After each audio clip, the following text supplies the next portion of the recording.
차르 니콜라이 2세의 등장과 반개혁 정치 1905 혁명. 알렉산드르 3세가 서거하자 그의 장남인 니콜라이 2세가 1894년 러시아의 차르로 즉위하였다. 그는 1868년생으로 최후의 차르로 불리우는데 당시 니콜라이는 러시아를 둘러싸고 돌아가는 국제적인 정세에 대응하기 위해서는 차르를 기반으로 한 전통적인 권력 개념에 기반을 두어야 한다고 생각했다.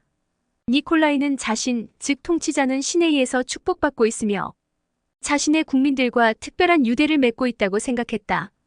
또한 전통주의적 시대의 복식과 정치 질서를 추구했다. 니콜라이는 러시아의 전통에 반하는 것에 대해서는 매우 회의적이었으며 반개혁적 정치 질서를 가지고 통치를 진행했다. 니콜라이 3세는 부친의 반동적인 정책을 완화시킬 것이라는 기대를 받았는데 이러한 기대와 관련하여 그는 자신의 정치적인 견해를 서둘러서 밝혔다.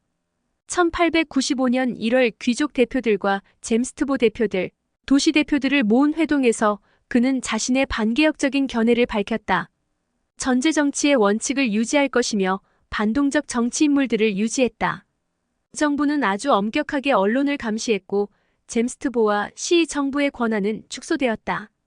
유대인들은 부동산 구입을 금지당하기도 했으며 아르메니아 교회는 토지와 기금을 몰수당하기도 했다. 당시 니콜라이 2세의 통치에서 라스푸틴에 대한 이야기가 빠질 수 없으나 그의 이야기는 추후에 다루도록 한다.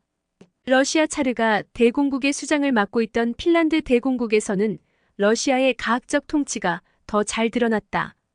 그 이전에 핀란드는 1809년에 러시아에 편입된 자치대 공국으로 비교적 우호적인 관계를 맺고 있었다. 그러나 러시아의 새로운 민족주의가 핀란드를 향했을 때 핀란드는 더 이상 러시아의 우호적인 지역이 아니었다.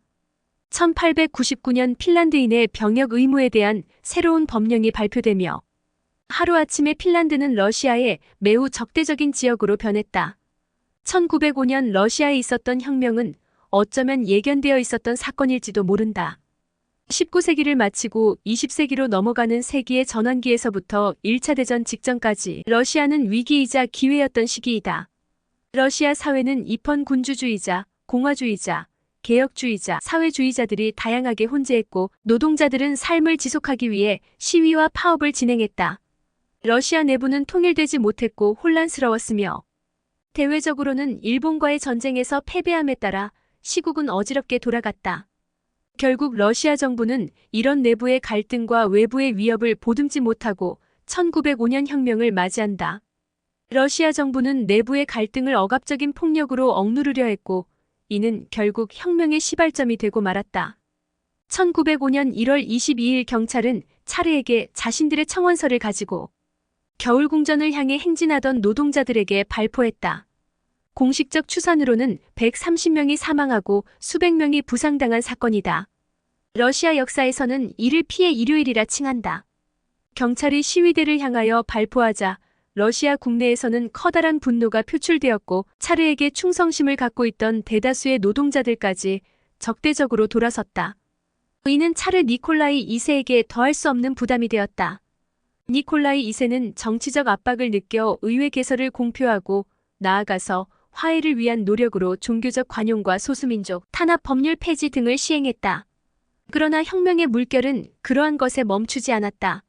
수많은 농민 소요와 해군의 반란, 학생들의 파업과 시위를 포함하여 10월에는 대대적인 총파업이 시행되었고 러시아인들은 전제 정치를 종식시키려는 결심을 행동으로 보여주었다.